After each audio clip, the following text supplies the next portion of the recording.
All right, today we're going to tackle a really big question. How in the world do you break free from that daily cycle of stress? We're going to explore this powerful idea called the witness and see how we can turn it from a spiritual concept into a totally practical tool for a calmer, more centered life. Does this feel familiar? I mean, really, that feeling of being stuck on a treadmill of stress, where one worry just seems to blend right into the next.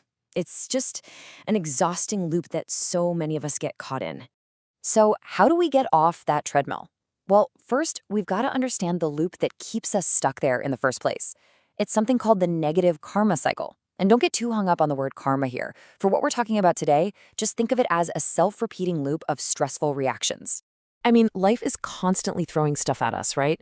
It could be something pretty small, like that one frustrating email that just ruins your morning. Or it could be something much bigger, like a sudden financial scare or a really tense conversation with someone you love. These are the triggers. In this slide, wow, it just maps out that automatic reaction perfectly. So first, a challenge shows up, and then almost instantly, our mind slaps a judgment on it. This is bad. This is terrible. That judgment immediately releases this burst of negative energy, fear, anger, anxiety. And then that energy just comes right back around, fueling the next cycle. It's a loop that just feeds itself over and over. Okay, so that's the problem. But here's the really good news.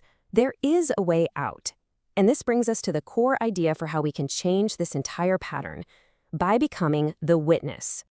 So what in the world is the witness? Think of it like a part of you that can kind of step back and hit the pause button on all the drama. It's the observer, that quiet consciousness that just watches the events of your life unfold without immediately getting tangled up in an emotional reaction. It's all about creating just a little bit of space between what happens and how you respond. And this just lays it all out perfectly, doesn't it? These are the two paths available to us in any given moment.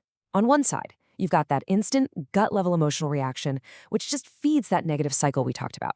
But on the other side, you have detached observation. Now, this doesn't mean you don't care. It just means you're creating a calm, clear space where actual solutions can show up. One path leads to more knots in your stomach. The other leads to clarity.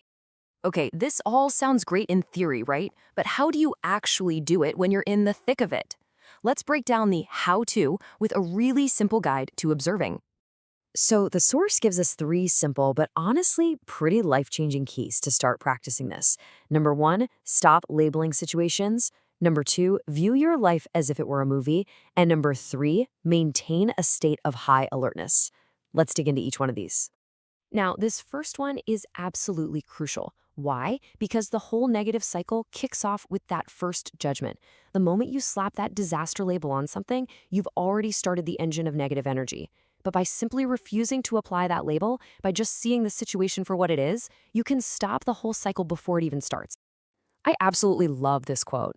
You are the audience. Your physical self is just the character. This is such a powerful way to frame it. Seriously, imagine you're sitting in a movie theater watching the main character, who happens to look a lot like you, facing some challenge on the big screen. You're engaged, for sure. You're watching closely, but you aren't personally feeling the panic of the character. And why is this so powerful? Well, because when you're not completely wrapped up in the panic, you create mental space. It's in that clear, quiet space that new ideas, that gut feeling, that intuition, or what some might call divine guidance, can finally emerge. You start seeing solutions that a stressed out, frantic mind is literally blind to. Okay, and this is a really important point. This is not about being passive or being a doormat and just letting bad things happen to you. Not at all. The source uses this fantastic metaphor of a snake on a path. If you're walking and you see a snake, you don't just ignore it and step on it, right? But you also don't start screaming and running in circles. No. You become highly alert, you're aware, you're cautious, you observe the snake for what it is, a snake, and then you act wisely. That is the state we're aiming for. So what's the payoff? What really happens when you start practicing this day in and day out? Let's talk about the real-world rewards, the magic, as the source calls it, that a clear mind can create. This slide shows this beautiful chain reaction that begins to happen. First, you start to find clarity, and that clarity opens the door to better intuition or guidance.